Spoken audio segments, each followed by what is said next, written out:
একসময় কানাইপুরের দাপুটে নেতা আচ্ছালাল যাদব, তারপরে তৃণমূল থেকে রেস টেনেছেন তিনি এবং বিভিন্ন বাকবিতণ্ডা শোনা যায়, সাংসদের সঙ্গে তার বাকবিতণ্ডা হয়েছিল এবং তারপর থেকে তিনি কার্যত ঘরেই বসেছিলেন। কিছুদিন আগে একটা হাওয়া উঠেছিল তিনি বিজেপিতে যাচ্ছেন এবং সেখান থেকে উত্তরপাড়া বিধানসভায় টিকিট নিতে পারে, সেটা হলো না, বরং দেখা গেল আজকে একদম মহকুমা শাসকের চত্বরে এসে হাজির হলেন এবং নির্দল হিসেবে উত্তরপাড়া বিধানসভার জন্য নমিনেশন দিতে চলেছেন তিনি।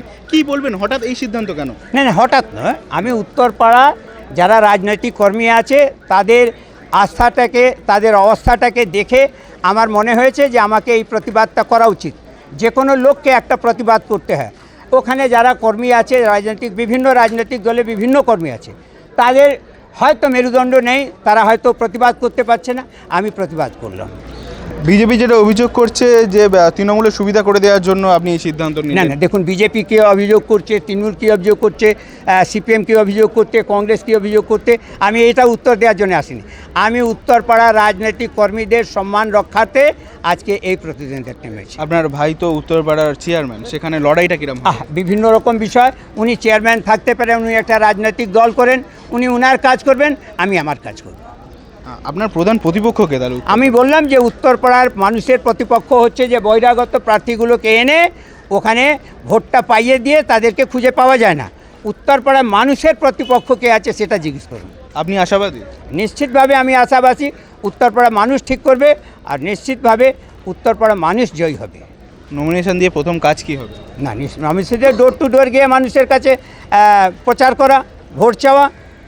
ভোট ভিক্ষা সবাইকে করতে হয়, আমাকেও করতে হবে। আপনি তো এতদিন প্রায় বলা যেতে পারে একদম কানাইপুর পঞ্চায়েত, নবগ্রাম পঞ্চায়েত আপনার ভালো দাপট ছিল, সেই দাপট কি এখানে কোথাও কাজে দেবে? না, কোনো দাপট মানে আমি তো আর কোনো ডন ছিলাম না যে দাপটের গল্প আছে। আমি মানুষ, আমাকে মানুষ ভালোবাসে, তারা আমার কাছে আসতো, তারা উপকার পেয়েছে, আগামী দিনেও পাবে, আমি আশাবাদী। একতরফা আপনার মুখ দেখে যেখানে কানাইপুরে ভোট হতো, সেই ভোট কি এবারে হবে? হ্যাঁ, আমি এটা কী করে কাটবো? আমি একটা কথা জানি যে আমি উত্তরপাড়া মানুষের, প্রত্যেকটি রাজনৈতিক কর্মীর জন্যে, উত্তরপাড়া সাধারণ মানুষের জন্যে আমাকে এই প্রতিদ্বন্দ্বিতায় নামতে হয়েছে। কারণ যে প্রত্যেকটি রাজনৈতিক দল বাইরে থেকে, আলমারি থেকে বার করা এক একটা প্রার্থী দিয়েছে, সুন্দর অলংকার দিয়েছে, এই অলংকারগুলোকে আর মেনে নিতে পারছে না। আপনারা দেখবেন 2001-এ এক প্রফেসর ছিলেন, 2006-এ এক ডাক্তার ছিলেন, 2011-তে এক সিঙ্গার ছিলেন, 2016-তে একটা রিপোর্টার ছিলেন, 2021-এ একটা অ্যাক্টর ছিলেন, এবারে লয়ার আছেন। বা ওই দিকেও যদি কখনো প্রফেসর থেকেছে, কখনো এটা কেন? আমাদের উত্তরপাড়ার মধ্যে কি কোনো রাজনৈতিক কর্মী এইরকম নেই যারা উত্তরপাড়াকে প্রতিনিধিত্ব করার জন্য অ্যাসেম্বলিতে যেতে পারে? তার প্রতিবাদে আমাকে অর্থাৎ বুঝতেই পারছেন, তার যেটা অভিযোগ যে দীর্ঘদিন ধরে উত্তরপাড়া বিধানসভায় বহিরাগত প্রার্থী দেওয়া হয়েছে, অর্থাৎ জিতে যাওয়ার পরে সাধারণ মানুষ এই বিধায়ককে পায় না, এই অভিযোগ বরাবরই থেকে গেছে। এবং যেমনটা দেখা গেছে যে কাঞ্চন মল্লিক, তাকেও কিন্তু এলাকায় পাওয়া যেত না, এই নিয়ে বিভিন্ন পোস্টার পড়েছে, বিভিন্ন পোস্টারিং হয়েছে এবং এই অভিযোগ কিন্তু সাধারণ মানুষের মধ্যে থেকে গেছে। তাই বহিরাগত প্রার্থীদের বিরুদ্ধেই কিন্তু তার লড়াই এবং আজকেই তিনি নমিনেশন জমা দিচ্ছেন। এবং তারপরে এই যে চার রাজনৈতিক দল, অর্থাৎ উত্তরপাড়ার লড়াই ছিল চতুর্মুখী, এইবার সেই লড়াই হতে চলেছে পঞ্চমুখী। অর্থাৎ একদম আচ্ছালাল যাদব, কানাইপুরের দাপুটে একসময় তৃণমূল নেতা, যার মুখ দেখে কানাইপুর নবগ্রাম অঞ্চলে ভোট হতো, তিনি এবার নির্দলে হয়ে প্রতিদ্বন্দ্বিতা করতে চলেছেন।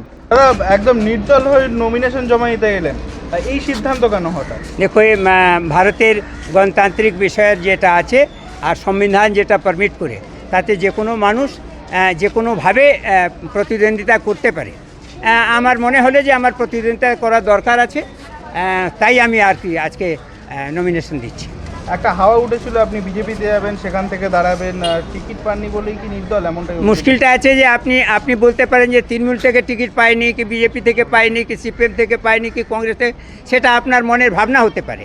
আমি রাজনৈতিক কর্মী একটা, আমার মনে হয়েছে যে উত্তরপাড়া বিধানসভার মধ্যে প্রত্যেকটি রাজনৈতিক দল, ওখানেকার যারা কর্মী আছে তাদেরকে বন্ধুয়া মজদুর হিসাবে কাজ করে দিয়ে আসছে বিগত 2000 থেকে।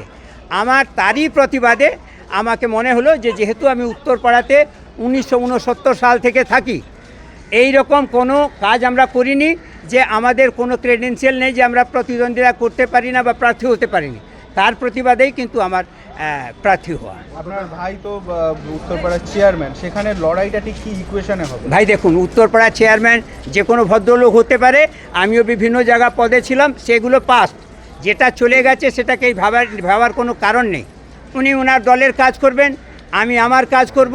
আমি উত্তরপাড়া প্রত্যেকটি রাজনৈতিক মানুষ আছে, তাদের সম্মানের জন্যে আজকে এই সিদ্ধান্ত গ্রহণ করি। বিজেপি বলছে যে তৃণমূলের সুবিধা করার জন্যই আপনি নির্দলে দাঁড়িয়ে। দেখুন, বিজেপি কি বললো, তৃণমূল কি বললো, সিপিএম কি বললো, এটার সঙ্গে আমার কোনো মতলব নেই।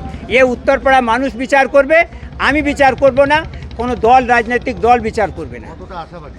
আমি নিশ্চিতভাবে জেতার জন্য এসেছি, কিন্তু জেতারটা ঠিক করবে উত্তরপাড়া যে গণদেবতা আছে তারা। জেতাটা আমি ঠিক করব না। লড়াইটা ঠিক কেমন হতে চলেছে? কার আপনার প্রধান প্রতিপক্ষকে লড়াই? দেখুন, প্রতিপক্ষ যারাই যতজন নমিনেশন রয়েছে সবই আমার প্রতিপক্ষ।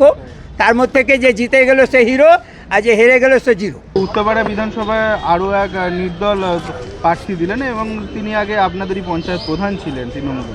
কি বলবেন? Past is past. অতীতে কে কী ছিল, কে প্রাক্তন নিয়ে কোনো আলোচনা হয় না, প্রথম কথা। দ্বিতীয় ব্যাপার, গণতন্ত্রে যে কেউ ভোটে দাঁড়াতে পারে। ভারতের সংসদীয় গণতন্ত্রে যে কেউ ভোটে দাঁড়াতে পারে। উনি দাঁড়িয়েছেন একজন নাগরিক হিসেবে। আমাদের তৃণমূলের কোনো লোকসানের কোনো ব্যাপার নয়। আমি যেদিকেই দেখছি তৃণমূলের লাভ। তৃণমূল বিরোধী ভোট, তিনি তৃণমূলের বিক্ষুব্ধ বলেই নির্দল।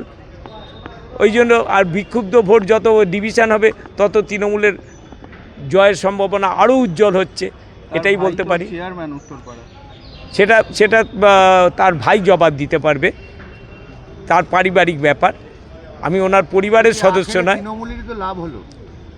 হ্যাঁ, 100%। তৃণমূলের কোনো দিকেই লোকসানের কিছু নেই। বাংলা মমতাময়। গালাগালি করলেও আমাদের গালাগাল করতে হবে, প্রশংসা করলেও আমাদের গালাগাল করতে হবে। সুতরাং আমাদের রেখে দিয়ে করতে হবে। যেটাই করুক, আমাদের প্রশংসা করুক বা গালাগাল করুক, একমাত্র স্টেবল গভর্নমেন্ট বাংলায় দিতে পারে মমতা ব্যানার্জি আর মামাটি মানুষের সরকার। এটাই তো স্বাভাবিক, এটাই বিজেপির ভবিতব্য। এটা তৃণমূলের কি নতুন কোনো কৌশল? তৃণমূলের কোনো কৌশল নয়। তৃণমূল স্টেট ব্যাটে খেলে, সেটা তৃণমূলের কোনো কৌশল বলে আমার মত ব্যক্তিগতভাবে মনে হয় না। আমি যদিও তৃণমূলের বিরাট পদাধিকারী কেউ নয়, আমি তৃণমূলের একজন সমর্থক হিসেবে বলতে পারি। তৃণমূল নিজের আলোকেই আলোকিত, মমতা ব্যানার্জির আলোকে আলোকিত। শ্রীরামপুর থেকে প্রীতম সাধুকা, বাংলা হান্ট।